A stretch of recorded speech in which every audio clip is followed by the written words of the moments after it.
A storage unit in Pasadena, California. November 2017. Dust covers forgotten boxes that haven't been opened in decades. Inside one of those boxes, wrapped in faded leather, sits a journal. Steve McQueen's journal. The kind of journal a man keeps when he knows he's dying. When pretending doesn't matter anymore. When the only person left to lie to is yourself. And what he wrote in those pages? It contradicts everything. Every interview, every image, every carefully constructed piece of the legend we thought we knew. The king of cool, the rebel, the man who rode motorcycles, raced cars, and answered to nobody. That's the story Hollywood sold. That's the story we bought. But in his own words, written in private, Steve McQueen described fame as a prison, success as a curse, and the persona that made him a legend? He called it the greatest con he ever pulled. Here's the story. Hollywood, 1979. The golden era is gone. The studio system that built gods and goddesses has collapsed. In its place, a new breed of star emerges, gritty, authentic, real, or so they appear. Steve McQueen sits at the top of that world, the highest-paid actor in Hollywood, his face on every poster, his name guarantees box office gold. Women want him. Men want to be him. He's the living embodiment of American masculinity. Tough, independent, untouchable. But inside his Malibu beach house, away from the cameras and the crowds, Steve McQueen is drowning. The public sees confidence, swagger, a man who lives by his own rules. What they don't see are the pills he takes to sleep, the alcohol he needs to face another day of being Steve McQueen, the growing sense that he's trapped inside a character he created but can no longer control. His marriage to Ali McGraw is fracturing. His relationship with his children is almost non-existent. The studios want the tough guy, the rebel, the icon. But McQueen is exhausted from pretending, from being what everyone needs him to be. He starts writing. Not scripts, not letters, journal entries, raw, unfiltered, honest in a way he's never been honest with another human being. In those pages, he confesses things he would never say out loud, about the cost of fame, about the man behind the image, about what happens when you become so famous that you disappear. But here's what nobody knew. These journals weren't meant to be found. After McQueen's death in 1980, they vanished. His family either didn't know about them or chose not to share them. For 37 years, they remained hidden, lost, forgotten, until that storage unit was opened, until someone started reading, and until the world learned what Steve McQueen really thought about the fame that defined him. What he wrote will change everything you think you know about success. To understand those journal entries, you need to understand how Steve McQueen became Steve McQueen. He wasn't born into privilege. He was born into chaos. An absent father. A mother who couldn't handle him. A childhood spent bouncing between relatives who didn't want him. Reform school. The Merchant Marines. Jobs he hated. A life that was going nowhere. Acting was an escape, a way out. And McQueen discovered he had a gift for it. Not theatrical acting, not Shakespeare, but raw, visceral presence. The camera loved him. Audiences felt something when he was on screen. Something real, something dangerous. His breakthrough came with The Magnificent Seven in 1960. Then The Great Escape in 1963. By the time Bullet hit theaters in 1968, Steve McQueen wasn't just a star, he was a phenomenon. But success came with conditions. Hollywood needed him to be the rebel, the tough guy, the man who did his own stunts, rode his own motorcycles, and lived the life everyone fantasized about, and McQueen delivered. He became that character, not just on screen, but in life. The image consumed the man. The persona became the prison.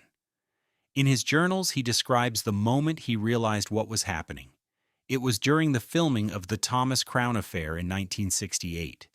He was at the peak of his fame. Everything he touched turned to gold, but between takes, sitting alone in his trailer, he wrote, "I don't know who I am anymore. When I look in the mirror, I see the character, the tough guy, the rebel. But where did Steve go? The kid from Missouri who just wanted to be seen? He's gone, buried under this thing I created." The pressure intensified. Every film had to be bigger. Every role had to maintain the image. McQueen became obsessed with control. He demanded script approval, director approval, co-star approval. He fought studios, directors, other actors, all to protect the image, to maintain the brand. But the more he fought to control it, the more it controlled him. His personal life deteriorated. His first marriage to Neela Adams ended in 1972. She later described him as two different people, the man she married and the superstar he became. The superstar won. His relationship with his son, Chad, became strained. In the journals, McQueen writes about missing birthdays, missing school events, choosing film schedules over family. He writes, "My son looks at me like I'm a stranger, because I am. I'm the image, not his father." Quick question: have you ever built something that ended up trapping you? A career, a reputation, an identity that you couldn't escape even when you wanted to? Let us know in the comments.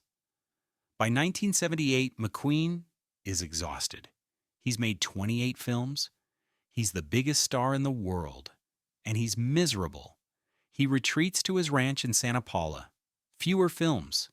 Fewer public appearances.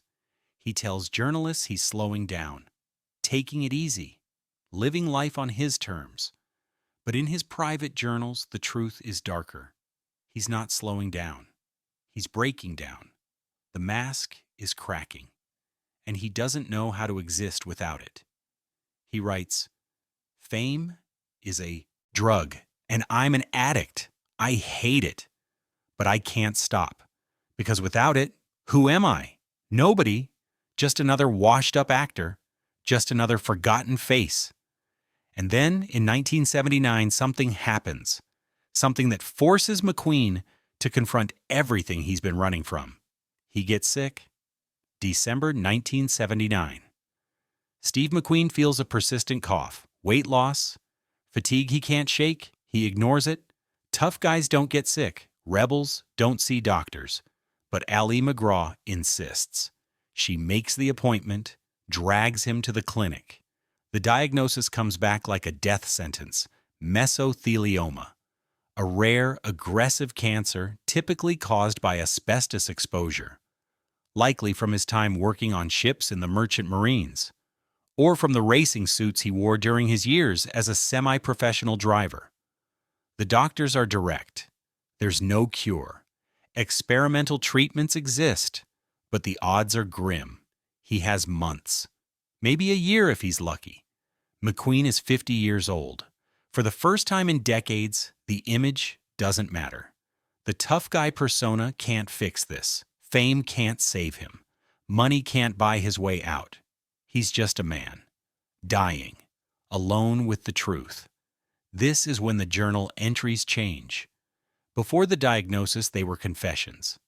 After, they become something else, a reckoning. McQueen writes every day, sometimes multiple entries, as if he's racing against time, as if he knows these words are all he'll leave behind.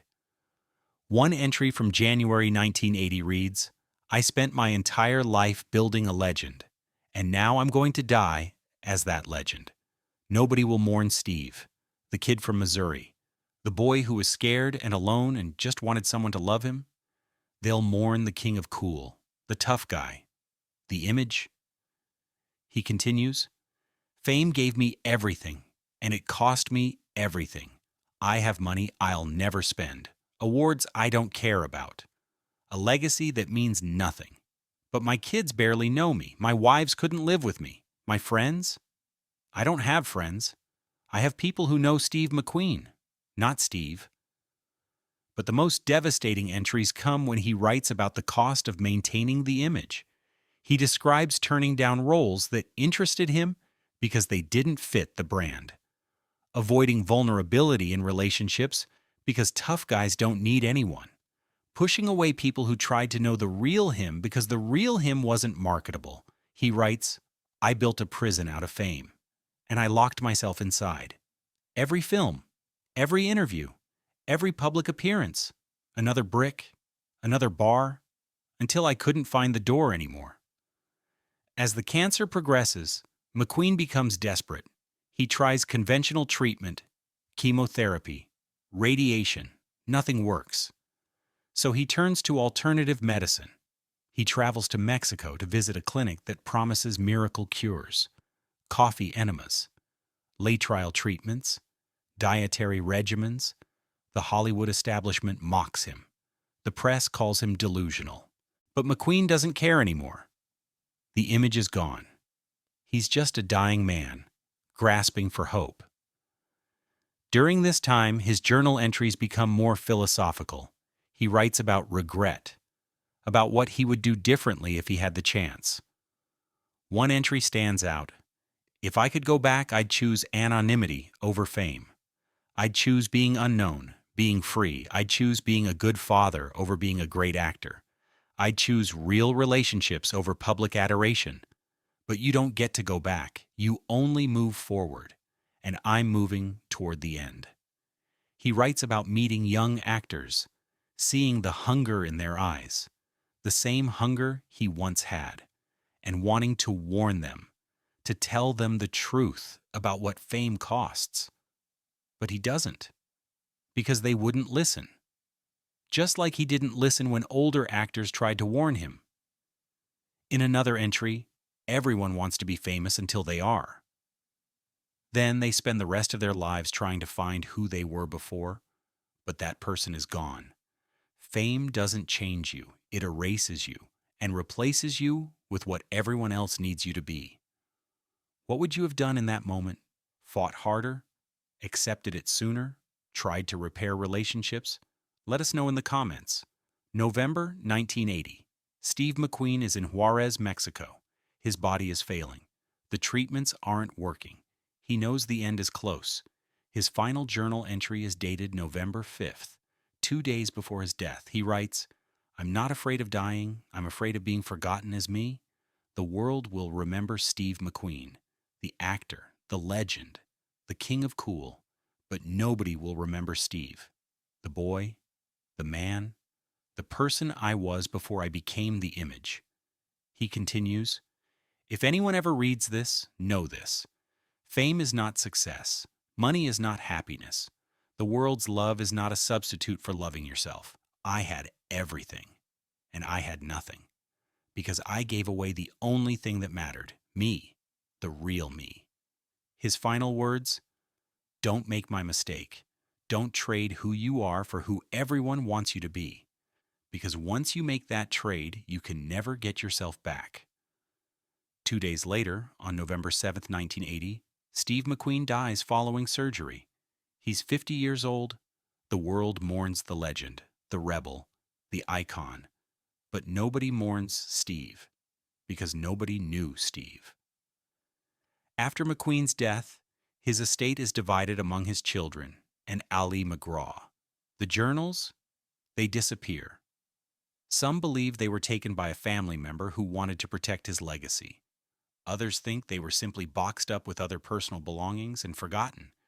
For 37 years, they remain lost, until 2017. A storage unit in Pasadena is auctioned off. The original renter, a distant relative of McQueen's, stopped paying rent years ago.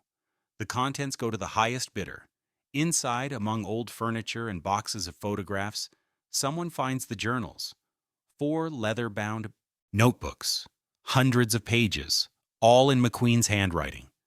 The buyer, a private collector, initially doesn't realize what he has. But as he reads, he understands the magnitude of the discovery. These aren't just journals.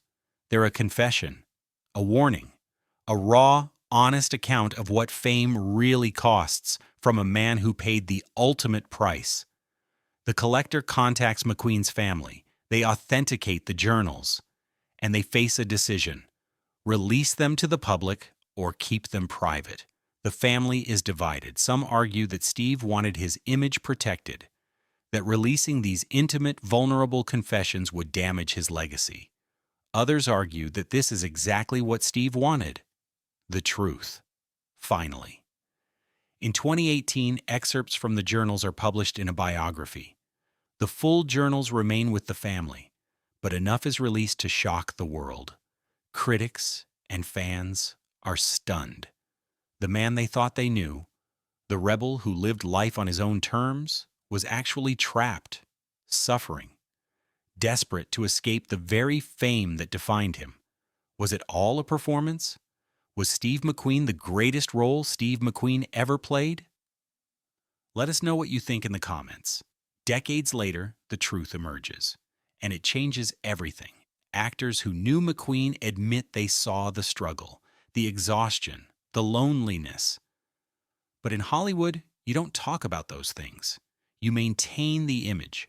You protect the brand. Ali MacGraw, in an interview after the journals were revealed, said, "Steve was two people, the man I loved and the star the world needed him to be. And the star always won, always, until it killed him." His son, Chad McQueen, reflected, "Reading those journals broke my heart, because I always wondered why my dad was so distant, so unavailable. And now I know. He wasn't absent because he didn't care. He was absent because he didn't know how to be present and be Steve McQueen at the same time." Steve McQueen's journals reveal a truth that Hollywood has always tried to hide. Fame doesn't set you free. It traps you. McQueen spent his life building an image of independence, a rebel who answered to no one. But in reality, he was more controlled, more trapped, more suffocated than anyone realized. His legacy as an actor is secure. Bullet, The Great Escape, The Magnificent Seven. These films will live forever. The King of Cool will never be forgotten.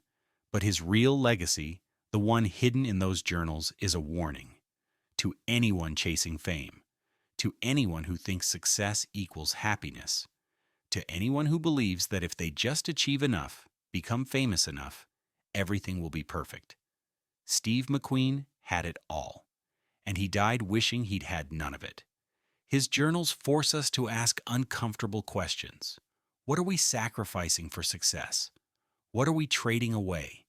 And when we finally get everything we wanted, will we recognize ourselves anymore? McQueen wrote that fame erases you, that it replaces who you are with what everyone needs you to be. And once that trade is made, you can never get yourself back.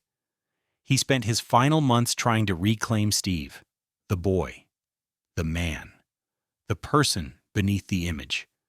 But he ran out of time. So here's the question for you. If you could meet one person, anyone, to truly understand them behind the public image, who would it be? And what would you sacrifice to know the truth they're hiding?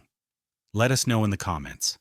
And tell us, which untold story should we uncover next? The hidden journals of Marilyn Monroe or the secret letters James Dean wrote before his death? And unfortunately, they don't make men like Steve McQueen anymore.